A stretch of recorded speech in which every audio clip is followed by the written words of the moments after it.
Across, you lived in Freemont Street with Bob and Harold and all those. Just one house down. One house down from our place, yeah. And you remember my father and you, Fred. Yeah, he used to go fishing together. Yeah, that's right. Flounder fishing. Well, I lived with Fred. He was a character, wasn't he? He was.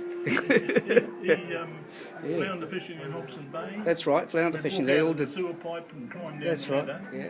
Get the net. Fred had the net. He had all the gear. Yeah. And we catch these flounders. Oh, crikey, we used to catch heaps. We used to chuck half of them away, you know, and fussy. And because we had to carry them home. Yeah. And, that was Fred, and then Bob was the plumber. That's my dad. Huh? That was my dad. Yeah, Bob. Bob the plumber was my dad, yeah. I'll just tell you, Bob was the plumber. He worked for a firm in Parnell, and it was bloody hard work. He worked hard. It was a bit over the top. Okay. I remember him going past there and I see him threading a 4-inch pipe. That's hard yet, and Bob just wasn't up to it. No. He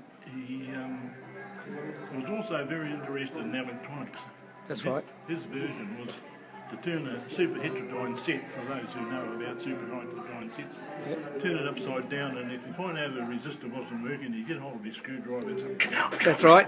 I grew up with that, zapping the radios with a screwdriver. If it went whack, you knew it was. Well, that resistor's okay. I remember it well. Isn't that amazing? And he'd carefully look in every tube.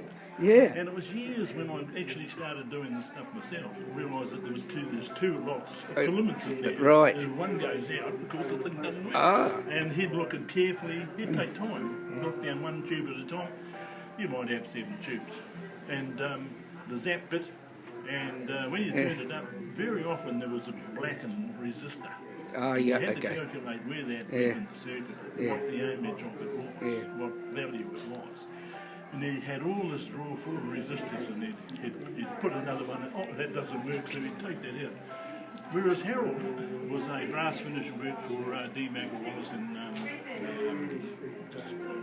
Newmarket. I've forgotten the name of the street now. Harold was dead keen, and he made me a beautiful brass money box. I've still got it. I've got it as a copy of the standard cast iron post box. Yeah.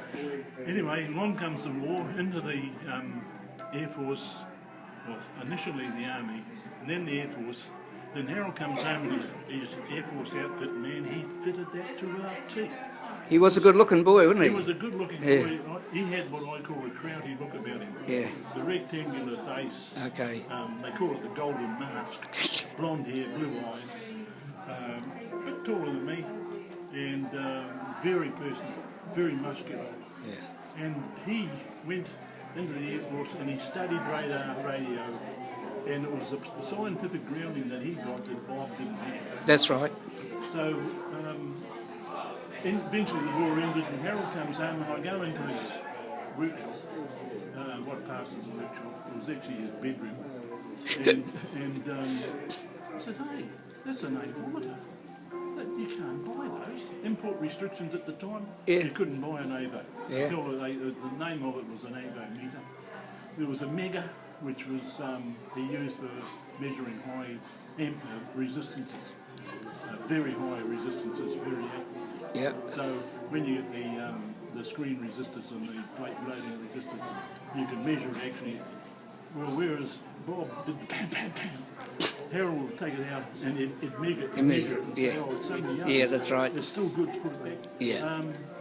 He had that, there was the AVO, the Mega, and there were other sundry stuff that he'd stolen off the Air Force. Yeah, stolen off the Air Force. Acquired. Yeah. The war's over, they gave them away. Yeah, that's right, yeah. Huge piles of stuff. Harold. That was Harold. Yeah. And he was very helpful to me because I was still in the crystal set. Yeah. Triode, the 30 valve. Yeah. Triode. And try and get an aerial and it was a sort of little hobby. So that was Harold. Arthur was such an earnest young guy. And his leg, oh boy. Yes. And I can't remember what he worked at, but he was such an earnest guy. Everybody really felt for him. Yeah. Because he was crippled. Then there was Wynne, Yeah. who was a very nice looking girl. A blonde little blonde Sheila with a beautiful figure, blue eyes, blonde hair. And she used to be, and Mum was sort of a de facto mother because there was Fred, and there wasn't, he didn't have his wife. She died. She died, and when he saw my mum as a de facto mum, which Mum loved, she loved that. Okay. She loved telling Winnie, you know, this is what you do under this seat. Well, she didn't give her an order. She just said, this is a good idea to do so-and-so. Yeah. And Winnie would follow her. And then Winnie, this was the days of the dances at the St Seps Hall, Orange Hall, and various places, but she never went, so she never met any guys. And she finally finished up with a guy who came in, it was right on tip of my tongue. He'd be laying on the sofa in the kitchen in 13. That's right, 13 Fremont Street. Yeah. He'd be laying on the kitchen there, on the sofa. Yeah. And they'd both be laying there reading books for me. Yeah. That's fascinating. Really, really exciting social Yes. So,